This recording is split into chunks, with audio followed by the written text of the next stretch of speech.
ఓర్చలేనితనం. ఒక గ్రామంలో బలభద్రుడనే పేద కాపు ఉండేవాడు. వాడికి చాలామంది పిల్లలు. బలభద్రుడు రోజు అడవికి వెళ్ళి కట్టెలు కొట్టి తెచ్చేవాడు. వాటిని అమ్మగా వచ్చిన చిల్లర డబ్బులతో పిల్లలకింత గంజిపోసి తాను తన భార్య కూడా తాగుతుండేవాళ్ళు. బలభద్రుడు ఎంత కష్టపడినా ఒక పూట కూడా వాడి కుటుంబానికి కడుపు నిండా తిండి ఉండేది కాదు. ఒకరోజు ఉదయం బలభద్రుడు గొడ్డలు భుజాన వేసుకుని అడవికి బయలుదేరాడు. దారిలో సన్నగా చినుకు ఆరంభమై వాడు అడవికి చేరేలోపుగా ధారాపాతంగా వాన కురవసాగింది. అదృష్టవశాత్తు అడవిలో వాడికొక పాడుపడిన చావడి కనబడింది. వాడు అక్కడికి పరిగెత్తి చావడి కింద నిలబడి వాన ఎప్పుడు వెలుస్తుందా అని చూడసాగాడు. కాని వాన ఎంతకీ తగ్గలేదు. ఎండుకట్టెలన్నీ తడిసిపోయి ఉంటాయి. తడికట్టెలు తీసుకుపోతే ఎవరూ కొనరు. ఈ పూట పిల్లలకు గంజి కూడా ప్రాప్తం లేదు అనుకుంటూ బలభద్రుడు చావడి చుట్టూ కలియజూశాడు. ఒక పక్కగా వాడికొక కొయ్య విగ్రహం కనబడింది. వాడు ఆశపడి దగ్గరికి వెళ్లి చూస్తే అది ఒక అమ్మవారి విగ్రహంలాగా తోచింది.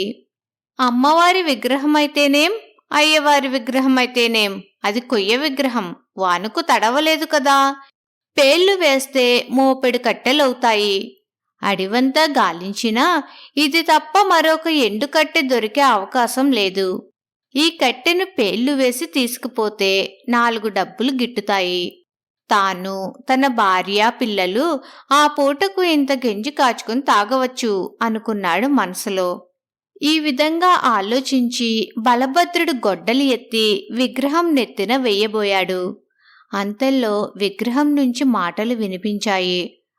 ఆ ఆ ఆగు, నన్ను తల పగలగొడతావుట్రా దుర్మార్గుడా, నేనెవరనుకున్నావు? బలభద్రుడు వెంటనే గొడ్డలు దించి విగ్రహానికి దండం పెట్టి, క్షమించు తల్లి, ఇందులో నువ్వు ఉన్నావనుకోలేదు. పూజా పునస్కారాలు లేని కొయ్యబొమ్మ అనుకున్నాను. కట్టెలు కొట్టుకుపోదామని వస్తే వాన వచ్చింది. అడివంతా తడిసిపోయింది. ఈ బొమ్మలోనేమో నువ్వుంటివి. ఇంకేముంది, మాకు పిల్లలకు ఈ పూట గంజి కూడా లేదు అన్నాడు వైరాగ్యంగా. ఒరే, నీ బీద స్థితి నాకు అర్థమైంది. నాకు నీ మీద ఏమీ కోపం లేదు. బేదరికం ఇంతకన్నా కూడా ఘోరాలు చేయిస్తుంది. నువ్వు సుఖపడే పద్ధతి నేను చెబుతాను, విను.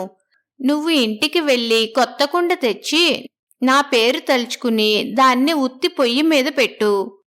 వెంటనే అందులో నీకు, నీ కుటుంబానికి కావలసిన ఆహారమంతా ఉంటుంది.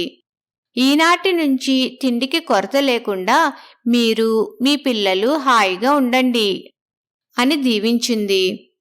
బలభద్రుడు తన చేతిలో ఉన్న గొడ్డలి దూరంగా గిరవాటేసి విగ్రహం కాళ్ల ముందు సాష్టాంగపడి లేచి వాన కూడా లక్ష్య పెట్టకుండా ఇంటికి వెళ్ళిపోయాడు. తన భర్త ఒట్టి చేతులతో ఇంటికి రావడం చూసి బలభద్రుడి భార్య ఆశ్చర్యపోతూ, కట్టెలు కొట్టుకురాలేదా?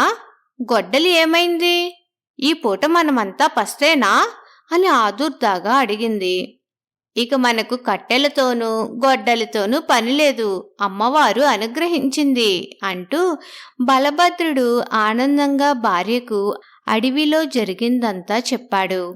బలభద్రుడి భార్య ఒక కొత్త కుండ తెచ్చి దానిపైన మూత ఒకటి పెట్టి ఒట్టి పొయ్యి మీద పెట్టి దించింది. మూత తీసి చూస్తే అందులో సమస్తమైన ఆహారాలు, పిండి వంటలు కూడా ఉన్నాయి. భార్య, భర్తలు, పిల్లలు కూడా తమ జన్మలో మొదటిసారి సుఖంగా భోజనం చేసి పడుకుని హాయిగా నిద్రపోయారు. అది మొదలు బలభద్రుడి కుటుంబానికి తిండి కొరత లేదు. వాళ్ళు పూట పూట షడ్రోషోపేతంగా భోజనం చేస్తున్నారు.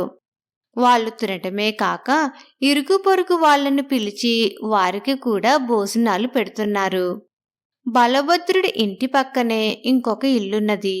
ఆ ఇంటావిడ పేరు మండోదరి. జన్మలో ఎన్నడూ గంజి తప్ప ఎరుగని బలభద్రుడి కుటుంబం రోజూ సుష్టిగా భోజనం చేస్తుండడం గమనించి మండోదరి, ఇంత ఉన్నవాళ్ళం మాకే సాధ్యం కాదు కదా, ఈ గర్భదరిద్రులు రోజు పిండి వంటలు ఎలా చేసుకుంటున్నారు? ఎలా 10 మందికి పెట్టగలుగుతున్నారు?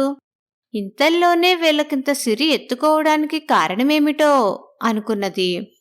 ఆవిడ బలభద్రుడి చిన్న కొడుకుని పిలిచి, ఒరే, మీ నాన్న అడవికి పోయి కట్టెలు తీసుకురావటం కూడా లేదు. ఈ వంట సరుకులన్నీ ఎట్లా తెస్తున్నారు? రోజూ మీ అమ్మ ఇంత పెద్ద వంటలు ఒంటరిగా ఎట్లా చేయగలుగుతున్నది అని అడిగింది. బలభద్రుడి కొడుకు మండోదరితో నిజం చెప్పేశాడు. అడవిలో దేవత అనుగ్రహించి మాకు కుండల్లో అన్నీ ఇస్తున్నది. మా అమ్మ వంట చెయ్యదు, మా నాన్న సరుకులు తీసుకురాడు అంటూ వాడు అడవిలో జరిగిన వృత్తాంతమంతా చెప్పాడు. ఇది వినేసరికి మండోదరికి పట్టరాని అసూయ కలిగింది. ఆవిడ తలకు గుడ్డ కట్టుకుని మూలుగుతూ మూల పడుకున్నది. వంట చెయ్యలేదు. అమ్మా, అన్నం పెట్టు అని పిల్లలు దగ్గరికి వస్తే వాళ్లను తిట్టి కసిరి కొట్టింది. భోజనం వేళకు మండోదరి భర్త ఇంటికి వచ్చి పొయ్యి రాజకపోవడం చూసి ఏం జరిగింది అని అడిగాడు. ఏం జరిగిందా? దేశంలో అడ్డమైన వాళ్ళు దేవత అనుగ్రహం సంపాదించి పొయ్యి కూడా వెలిగించకుండా పంచపక్షపరమాన్నాళ్ళు మెక్కుతుంటే నేను రోజల్లా ఒళ్ళు విరుచుకుని అంతులేని చాకరీ చేయవలసి వచ్చింది అన్నది మండోదరి. ఆవిడి ద్వారా విషయమంతా తెలుసుకుని మండోదరి భర్త, అయితే నన్నిప్పుడేం చేయమంటావ్ అన్నాడు. ఇంకా అడుగుతావెందుకు? వెళ్ళి గొడ్డలు పట్టుకుపోయి అడవిలో ఉండే అమ్మవారిని తల పగలగొడతానని బెదిరించి వరం పొందిరా. ఇక మీదట వంట చేసేది లేదు అన్నది మండోదరి. దేవతలను ఎక్కడైనా తల పగలగొడతారా అన్నాడు భర్త విసుగ్గా. నీకు కొంచెమైనా జ్ఞానం లేదు. మొక్కితే వరమియ్యని దేవత మొట్టితే ఇస్తుంది అన్నది మండోదరి. తన భార్య చెప్పిన ప్రకారం చెయ్యకపోతే తనకు శాంతి ఉండదని తెలిసి మండోదరి భర్త గొడ్డలి భుజాన వేసుకుని అడవికి బయలుదేరాడు. కొంచెం వెతికిన మీదట అతనికి అడవిలో చావిడి, అందులో అమ్మవారి కొయ్య విగ్రహము కనిపించాయి. మండోదరి భర్త అమ్మవారి విగ్రహాన్ని సమీపించి గొడ్డలి ఎత్తాడు. మరుక్షణం భూమి దద్దరిల్లింది. విగ్రహం నుంచి మెరుపులాంటి కాంతి వచ్చి అతని కళ్ళు గుడ్డిగా అయిపోయాయి. ఎవరో తన్నినట్టుగా అతను పడిపోయాడు. ఆ స్థితిలో అతనికి ఒక భీకరమైన కంఠం వినిపించింది. నీచుడా, నన్నే తల మీద కొడతావుట్రా? ఎవరనుకున్నావు? మండోదరి భర్త వణికిపోయాడు. అతని శరీరమంతా నజ్జు నజ్జు అయినట్టయి మంటలెత్తసాగింది. క్షమించు తల్లి, నేరక అపరాధం చేశాను. ఈ పని చేస్తేనే నువ్వు ఆ బలభద్రుడిపైన అనుగ్రహించావుట. నాపై ఎందుకు ఆగ్రహించుతున్నావు అన్నాడతను. బలభద్రుడు గర్భదరిద్రుడు, నువ్వు దరిద్రుడివి కావే, నిన్నెందుకు క్షమించాలి అన్నది అమ్మవారు. వాడు దరిద్రుడైతే నేను అజ్ఞానిని, క్షమించు తల్లి అంటూ మండోదరి భర్త బోర్లా పడి ఏడ్చాడు. ఒక్క షరతు మీద నిన్ను ఈసారికి క్షమిస్తాను. నేను బలభద్రుడికి పాత్రలో అన్నీ వచ్చేటట్టు అనుగ్రహించాను, కానీ నెయ్యి ఇవ్వటం మరిచాను. పాపం, వాళ్ళంతా నెయ్యి లేని భోజనం తింటున్నారు. కనుక నువ్వు ఇంటికి వెళ్ళి రోజూ వాళ్లకు సేరు చొప్పున మంచి నెయ్యి ఇస్తూ ఉండు. అందుకు ఒప్పుకుంటే నిన్ను క్షమిస్తాను అన్నది అమ్మవారి విగ్రహం. నీ ఇష్టం తల్లి, నువ్వేం చెయ్యమంటే అది చేస్తాను. నా తప్పు మటుకు క్షమించు అన్నాడు మండోదరి భర్త. అతని బాధలన్నీ తీసేసినట్టు పోయాయి. అతను ఇంటికి తిరిగి వచ్చి జరిగిందంతా భార్యకు చెప్పి, స్త్రీ బుద్ధి ప్రళయాంతకమని ఊరికే అన్నారా? ఇక నుంచి నువ్వు చేసిన పనికి రోజూ సేరు నెయ్యి బలభద్రుడి ఇంటికి పంపుతూ ఉండు అన్నాడు కోపంగా. తాను అసూయతో అచ్చాసుకు పోయినందుకు తగిన శాస్తి జరిగిందని నిట్టూర్చింది మండోదరి.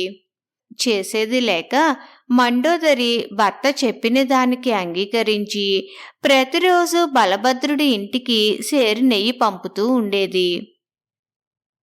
కథ సమాప్తం.